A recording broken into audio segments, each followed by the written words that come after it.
আর এখন এই এই এই মানে পচা সংস্কৃতি যে কত বিরক্ত করছে দিন দিন, যেখানে যাবেন সেখানেই ধুমধারাক্কা গান। আর গান শোনার মানুষের কিছু রুচি থাকে, কিছু গান ছিল না শুনলে তাও কিছুটা ভালো লাগে, তাই না? এমন কেউ নাই যে গান কানে যায় নাই, আছে না? এমন কোনো মানুষ নাই যে গান আসলে কখনো কানে যায় নাই। কানে যাবেই সবাই, কারণ সবাই তো ওপেনলি শোনে।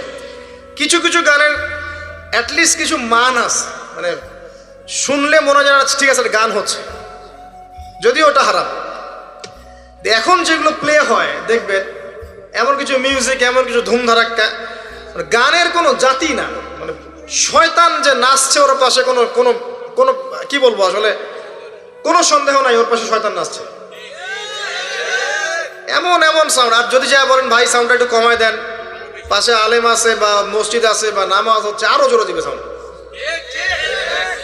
এদেরকে সামাজিকভাবে প্রতিহত করা দরকার। এদের বিরক্তি এত বেড়ে গেছে, মাঝে মাঝে এমন কিছু দিবস আছে, দিবসগুলো গানের জ্বালা রাত্রে ঘুম হয় না। মুমিন বান্দা ঈশার নামাজ পড়ে ঘুমিয়ে যাবে, শেষ রাত্রে উঠবে, ও সারা রাত ঘুমই হবে না এই গানের জ্বালায়। বিয়ে হবে দেখবেন ধুম ধারাক্কা গান লাগিয়ে দিয়েছে। একদম একটা ফ্ল্যাটের মধ্যে 10টা পরিবার আছে, ওর কোনো খেয়ালই নাই, ও একাই পরিবার, ছাদের উপর যাবে ধুম ধারাক্কা গান বাজাবে, মাশাআল্লাহ এই বরকত নিয়ে জীবন শুরু করছে। এই অভিশাপ নিয়ে জীবন শুরু করলে বৈবাহিক জীবন সুখী হবে?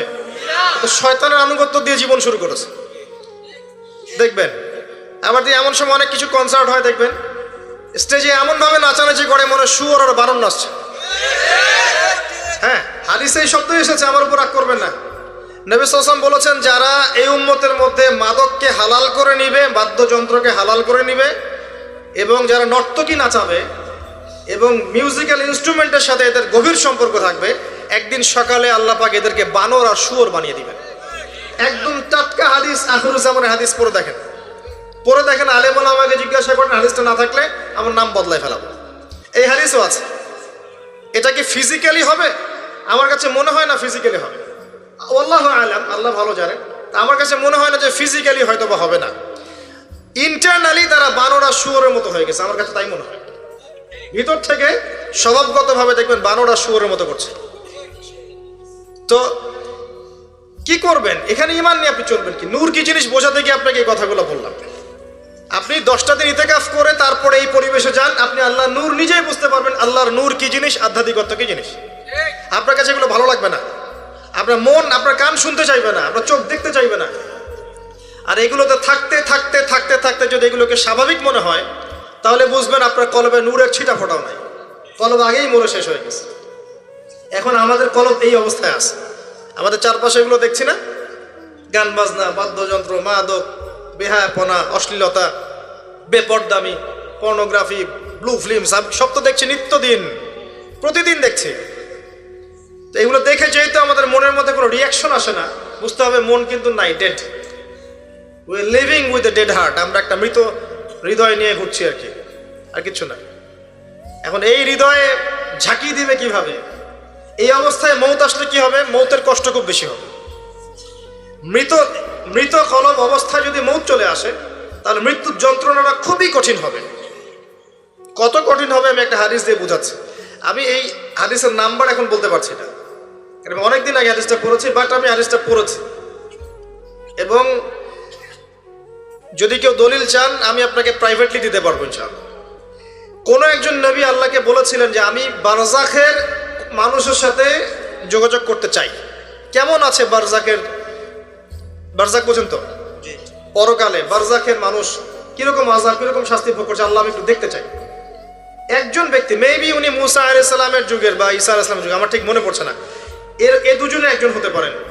আল্লাহ পাক দেখালেন একজনকে যে এই যে এই ব্যক্তি খুবই রুগ্ন, ক্লান্ত, মানে দেখে মনে হচ্ছে তিনি খুবই পেরেশানির মধ্যে আছে। তাকে নবী জিজ্ঞাসা করছেন, একজন নবী জিজ্ঞাসা করছেন, তুমি কি অবস্থায় আছো, কেমন আছো? তো সে বলছে যে আমার মৌত হয়েছে আজকে থেকে 1000 বছর আগে, আমার মৌত হয়েছে আজকে থেকে 1000 বছর আগে, এখন পর্যন্ত মৌতের যন্ত্রণা আমার যায় নাই। আমার কথা কি বুঝতে পারলেন ভাই? যার কলব যত মৃত, রূহ কবজ করার সময় তত শাস্তি হবে, তত বেশি কষ্ট হবে। যার কলব যত পবিত্র, রূহটা অত সুন্দর করে আস্তে করে বের হয়ে চলে আসবে ইনশাআল্লাহ। যেমন কলসি থেকে পানি ঢাললে যেমন হয়, এভাবে রূহটা বের হয়ে চলে আসবে। কলব পরিষ্কার না থাকলে এটা হবে না। এগুলো আধ্যাত্মিক মারেফতি কথা নয়, কিন্তু বিষয়টা এই যে আমরা অনেকে আবার এগুলোকে বানিয়ে দিয়েছি পীর মুর্দি, তাই না? এবং নেগলেক্ট করি যেগুলো পীর মুর্দি বয়ান করবেন না, এসব পীর মুর্দি বলে বিষয়টা না। বিষয়টা হচ্ছে আত্মশুদ্ধি। আর একজন পীর যদি একজন মানুষকে আত্মশুদ্ধির পথে নিয়ে যেতে পারেন, বিষয়টা কখনো খারাপ করে দেখার কিছু নাই। একজন মানুষ যদি আরেকজন মানুষকে আত্মশুদ্ধির পথে নিয়ে যেতে পারেন, এটাকে খারাপ করে দেখার কিছু নাই। হ্যাঁ, এগুলোর নামে আমরা অনেক কিছু তৈরি করেছি যেগুলোর হয়তো অস্তিত্ব নাই। এটার নামে আমরা অনেক কিছু তৈরি করেছি, নিজেরা বানিয়ে নিয়েছি। এগুলো হয়তো আপনি বলতে পারেন যে হ্যাঁ এগুলো সুন্নাহসম্মত হচ্ছে না ইত্যাদি, কিন্তু আত্মশুদ্ধির এই প্রক্রিয়াটাকে আপনি ডিসকারেজ করতে পারেন না। আর আত্মশুদ্ধি আল্লাহওয়ালা মানুষের কাছে না আসলে হবে না। আত্মশুদ্ধির এই বিষয়গুলো এই কিছু কাজ করা এবং কিছু কাজ বর্জনের সাথে জড়িত আছে। আবারও বলছি, এই বিষয়গুলোতে জড়িত থাকলে আপনি আত্মশুদ্ধি পাবেন না। যেমন মাদক, পর্নোগ্রাফি, হারাম মেয়ের সাথে জেনার সম্পর্ক, হারাম বান্ধবী, হারাম অ্যাফেয়ার্স, সুদের সাথে সম্পৃক্ত থাকলে, মনে রিয়া থাকলে, অহংকার থাকলে, গীবত তহমত করলে, এই ধরনের কাজ, বেপরদামি বেহায়াপনার মতো থাকলে, মিউজিকের সাথে থাকলে, জুয়ার সাথে থাকলে, বা এই দুনিয়ার জীবনটাকে খেলতামাশার মতো গ্রহণ করেছেন, আল্লাহর হুকুম আহকামে পরোয়া করছেন না, আজকের দিনটা এনজয় করে নিন, কালকের কি পাতা, এমন আকীদা আদর্শে যারা বিশ্বাসী, এদের মনের মধ্যে আত্মশুদ্ধি আসবে না। আল্লাহ পাক আমাদের সবার কলবগুলোকে পরিষ্কার করুন, পরিপূর্ণরূপে আত্মশুদ্ধি অর্জন করার তৌফিক দান করুন, এবং যে কাজগুলো করলে আল্লাহ পাক আমাদের কলবে আল্লাহ নূর দান করবেন, সেগুলো বেশি বেশি করার তৌফিক আল্লাহ পাক দান করুন। আমিন। একটা এক্সাম্পল দেই, অন্য জায়গায় যাচ্ছি। দেখেন, ইবলিস কি কম জ্ঞানী ছিল? সে কি কম ইবাদত করেছে আল্লাহ? ইবাদতের ক্ষেত্রে, জ্ঞানের ক্ষেত্রে সে তো অতুলনীয় হয়ে আছে। প্রচুর ইবাদত করেছে, প্রচুর জ্ঞানী। এই মহাবিশ্ব সম্পর্কেও জ্ঞান আছে না? তার প্রচুর জ্ঞান আছে। কি কারণে সে চিরস্থায়ী জাহান্নামী হলো? একটা আদেশ লঙ্ঘন করেছে। এই তো একটা আদেশ তো আদম আলাইহিস সালামও লঙ্ঘন করেছে।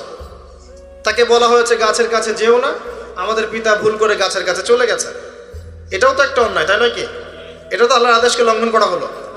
আদম আলাইহিস সালাম তওবা করে ফিরে এসেছেন, বলেছেন রব্বানা যালামনা আনফুসানা ওয়া ইল্লাম তাগফির লানা ওয়া তারহামনা লানাকুনান্না মিনাল খাসিরিন। এটা আদম সন্তানের স্বভাব, ভুল করবে, তওবা করে ফিরে আসবে। কিন্তু ইবলিস, সে তওবা করে ফিরে আসেনি, বরং আবা ওয়াস্তাকবারা, সে অবাধ্য হয়েছে, অহংকার করেছে। খালাকতানি মিন নার ওয়া খালাকতাহু মিন তিন।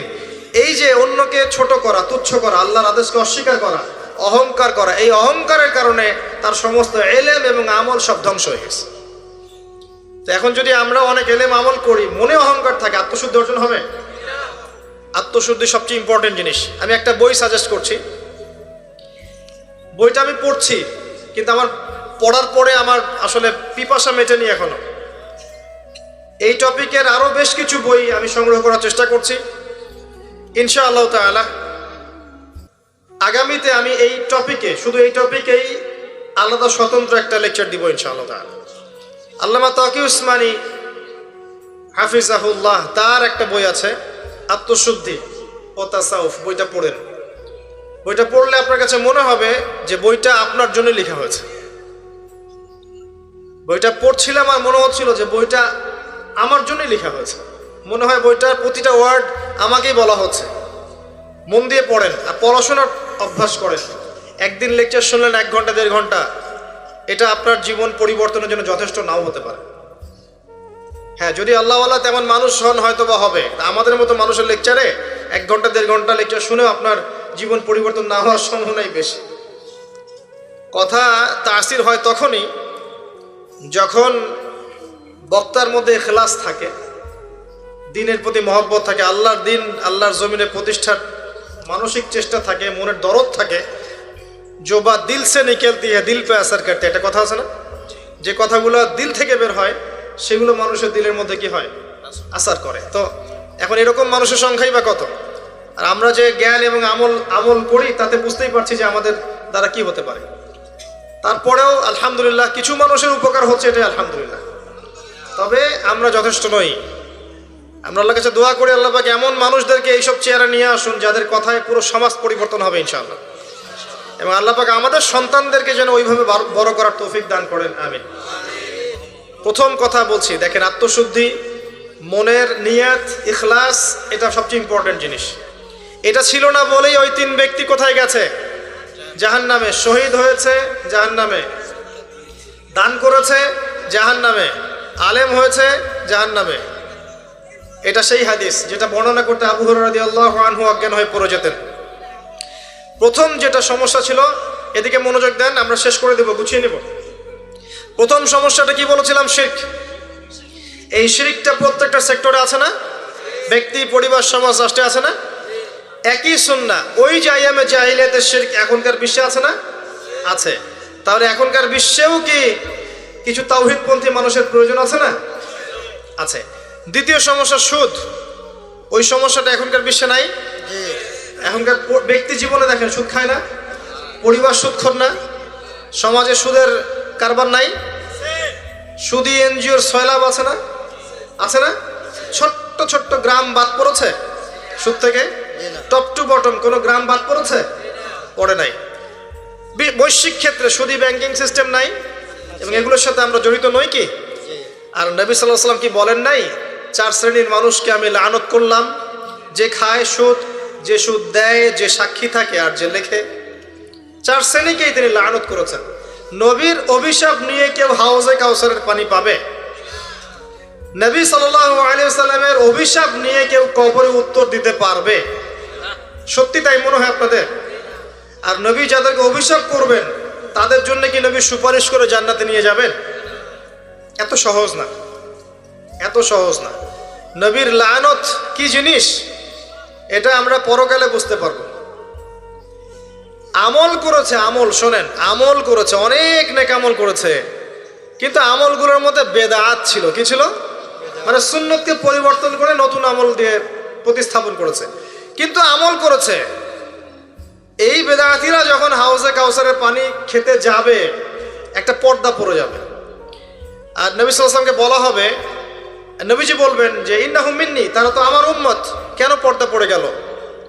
তাকে বলা হবে ইন্নাকা লা তাদরি মা আহদাসা বা'দাক, হে নবী আপনি জানেন না আপনার মৃত্যুর পরে আপনার দিনকে কেমন করে বিকৃত করেছিল। তখন নবীজি বলবেন সুহকান সুহকান লিমান গায়্যারা বা'দি, দূর হও, দূর হও, যারা আমার পরে দিনকে পরিবর্তন করেছো, বেদাত করেছো। এটা বেদাতির শাস্তি, তাকে দূর করে দেয়া হলো। যে আমল করেছে, সারা জীবন আমল করেছে, হালাল খেয়ে আমল করেছে, কিন্তু বেদাত করেছে, তাকে তাড়িয়ে দেয়া হলো। আর যে সুদ খাচ্ছে তাকে কি করা হবে? ভাবেন, একজন মানুষ যদি, আমার কথা শোনেন, একজন মানুষ যদি তার মায়ের সাথে জেনা করে, আপনি কি করবেন তাকে? মনে করেন কালকে উঠে দেখলেন আপনার এই গ্রামের 10 জন মানুষ পাওয়া গেছে, আজকে রাত্রে নাউজুবিল্লাহ তারা মায়ের সাথে, কথাটা বলতে আমার খারাপ লাগছে, তারা মায়ের সাথে খারাপ কাজ করেছে আজকে রাতে।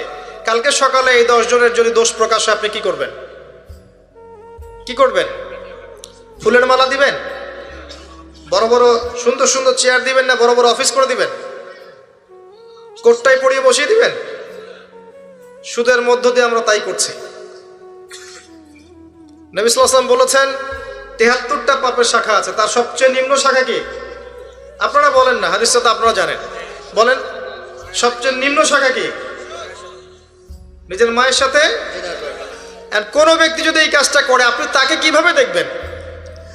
একজন ব্যক্তি যদি একাধিক বিয়ে করে, তাকেই তো দেখতে পারেন না। একজন ব্যক্তি যদি ধর্ষণ করে, তো ধর্ষকের শাস্তি আছে না? ধর্ষককে কি সমাজে মানুষ ভালো চোখে থাকে না ঘৃণা করে? এমনকি দেখা যায় যে মজলুম মেয়েটার উপর অত্যাচার করা হয়েছে, ওরই তো সারা জীবন বিয়ে হয় না, এমন হয় না? কত বড় ফলাফল সমাজে বয়ে নিয়ে আসে, তাই না? এখন একজন ব্যক্তি যদি মায়ের সাথে জেনা করে, আপনি তাকে কি করতে চাইবেন? নবীজি বলেছেন সাল্লাল্লাহু আলাইহি ওয়াসাল্লাম, আপনার নবী, আপনারই নবী, যাকে কবরে দেখানো হবে আপনাকে, তিনি বলেছেন যে এর 73টা পাপ আছে।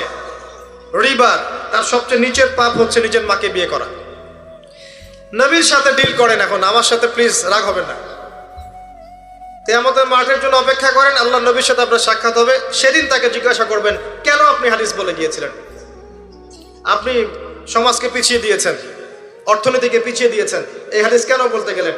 এটাই তো অর্থনীতির সমৃদ্ধির একমাত্র পথ পদ্ধতি, তাই না? রিবা, এই হচ্ছে রিবা। আর সবচেয়ে উঁচু শাখাটা কি তাহলে? এটা আপনি পাবেন সূরা বাকারায়। কোন সূরায়? আয়াত নাম্বার 279 থেকে শুরু করে পড়া শুরু করবেন, দেখবেন ওখানে আল্লাহ পাক বলেছেন, ইয়া আইয়ুহাল্লাযীনা আমানু, হে মুমিনগণ, ইত্তাকুল্লাহ, আল্লাহকে ভয় করো, ওয়া যারু মা বাকিয়া মিনার রিবা, সুদ ছেড়ে দাও, সুদ ছেড়ে দাও। আল্লাহ বলছেন ইল্লাম তাফআল, তোমরা যদি এটা না করো, ফাযানু বিহারবিন মিনাল্লাহি ওয়া রাসূলিহি, তাহলে আল্লাহ এবং তার রাসূলের সাথে যুদ্ধের ঘোষণা শুনে রাখো। এটা সবচেয়ে উঁচু লেভেল। আল্লাহ এবং তার রাসূলের সাথে কারো যুদ্ধ হচ্ছে মনে করেন, কথার কথা, আপনি কার পক্ষ নেবেন? এটা আমরা বলছি ঠিকই, আল্লাহ এবং তার রাসূলের সাথে যুদ্ধ হচ্ছে, কিছু মানুষ তার সাথে যুদ্ধ করছে। মনে করেন রাসূল সাল্লাল্লাহু আলাইহি ওয়াসাল্লাম জীবিত আছেন, একদিকে দাঁড়িয়ে আছেন, কথার কথা, এবং তার অপোজিশনে ধরেন 1 লক্ষ মানুষ দাঁড়িয়ে আছে, যাদের হাতে অত্যাধুনিক মারণাস্ত্র আছে, নবী সাল্লাল্লাহু আলাইহি ওয়াসাল্লামের হাতে কিচ্ছু নাই, তিনি একা মনে করেন, আপনি তার উম্মত। এখন আপনি এই যুদ্ধে কার পক্ষে দাঁড়াবেন? কথা বুঝতে পারছেন? আমরা এখন কার পক্ষে দাঁড়িয়ে আছি জানেন? ওই মানুষদের পক্ষে যারা অস্ত্রশস্ত্র নিয়ে নবীর এগেনস্টে দাঁড়িয়ে আছে। আমাদের উচিত ছিল নবীর পক্ষে, আল্লাহর পক্ষে দাঁড়ানো। আমরা এই রিবার মধ্য দিয়ে তার বিপক্ষে দাঁড়িয়ে আছি। সূরা বাকারা পড়ে দেখেন, এটা আমার কথা না, একটা কথা বানিয়ে বলে নেই, একটা কথা এদিক ওদিক যাবে না ইনশাআল্লাহ। এটাই লেখা আছে কোরআনে, ওয়াইল্লাম তাফআলু ফাযানু বিহারবিন মিনাল্লাহি ওয়া রাসূলিহি।